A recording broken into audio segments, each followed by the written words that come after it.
Magandang araw po.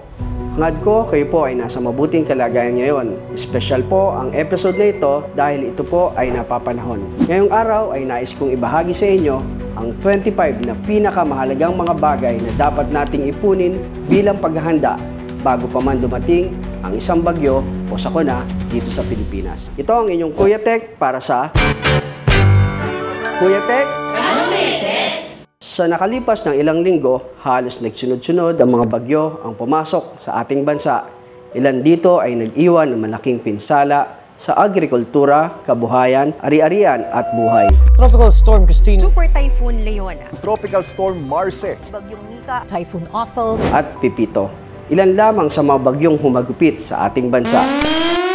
Bagong bagyo, bago magpasko. Ayon sa opisyal na pahayagan ng Pag-asa, ang binabantayang sama ng panahon ay isang ganap na bagyo at tinawag itong Kirubin. Kaya laging maging handa at patuloy na maging update. Kaya naman narito ang listahan ng 25 na pinakamahalagang mga bagay na dapat nating ipunin bilang paghahanda bago pa man dumating ang isang bagyo. Number 1, tubig. Isang galong tubig bawat isang miyembro ng pamilya o 4 na litrong tubig kada araw, kada tao. At ito ay hanggang 3 araw o katumbas ng 72 hours potable water supply.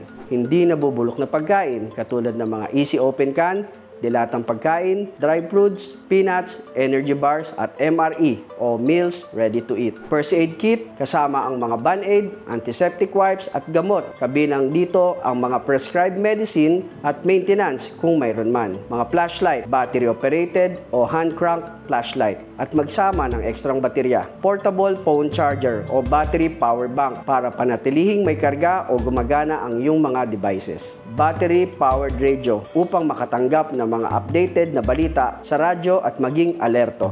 Multi-tools o Swiss knife, kapaki-pakinabang para sa iba't ibang gawain. Matibay na plastic bags para sa pagtatapon ng basura. Maaari din itong gamitin bilang raincoat o pambalot sa mga bagay upang hindi ito mabasa. Emergency blanket, dapat ito ay compact. Ito ay mahalaga panlabang sa lamig o thermal blanket. Insect repellents. Ito ay makakatulong upang maiwasan ang mga insect bites. Ang mga insekto ay maaring lumabas pagkatapos ng bagyo tulad ng mga lamok. Whistle upang makapagbigay hudyat at makahingi ng tulong kung kinakailangan. Plastic sheets at duct tape para sa pansamantalang pagkukumpuni at waterproofing. Maaari din ang tarpaulin o sakulin upang makagawa ng temporary shelter kung kinakailangan. Pera, kailangan natin ay yung maliit ang denomination o smaller bills o barya para sa mga emergency na pagbili ng inyong pangangailangan pagkatapos ng kalamidad sapagkat maaaring offline ang mga ATM machine, credit card terminals at pati na rin ang digital wallet ng isang pamilihan. Kopya ng mahalagang dokumento katulad ng ID, passport, titulo, insurance papers, medical records at iba pang mahalagang dokumento at ito ay ilagay sa isang waterproof bag. Water purification tablets upang matiyak na ligtas ang inuming tubig. Mga kagamitan sa pagluluto, portable stove with extra butane gas. Gumamit ng mga easy-to-operate portable stove at cookset. Buoyancy devices. Kung ang inyong mga tahanan naman ay nasa mababang lugar, mabuti na ding may nakahandang life vest or PFD, Personal Flotation Device, kung sakali na makaranas ng biglaang pag-angat ng tubig sa inyong lugar. Ngunit tandaan na mas mabuting lumikas ng maaga. Ropes or cord. Kapaki-pakinabang para sa pag-secure ng mga bagay o paggawa ng repairs. Damit at footwear. Karagdagang damit, raincoat at matibay na sapatos. Tents and bedding, sleeping bags at emergency family tent. Mapa or maps, gumawa ng disaster plan na naaayon sa local situation at makakatulong ang local maps na ito para sa inyong navigation kung sakaling kailanganin ang evacuation. Mga supply para sa alaga, pagkain at tubig para sa inyong mga alagang hayop. Personal hygiene kit katulad ng sabon, hand sanitizer, toilet papers, wipes at iba pang sanitary products. Mga kagamitan para sa bata, gatas, vitamins, diaper, at mahalagang bagay para sa mga sanggol. Ganon din para sa matatanda na may special needs. Mga contact sa komunidad,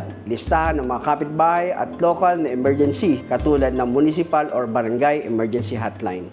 Siguraduhin ang inyong stock o naipon ay naaayon sa pangangailangan ng inyong pamilya at anumang natatanging sitwasyon. Regular na suriin at punan muli ang mga supplies kung kinakailangan. Manatiling ligtas. Please like and subscribe and click the bell icon to get new video updates. Ito po si Kuya Tek na naniniwala ang mabisang solusyon ay umiwas at lumikas na maaga bago pa man dumating ang isang panganib. Naalala nyo ba tong helmet na to? Hashtag Protegear Rapid Water Helmet 3.0 para po manalo ng isang water helmet na ito.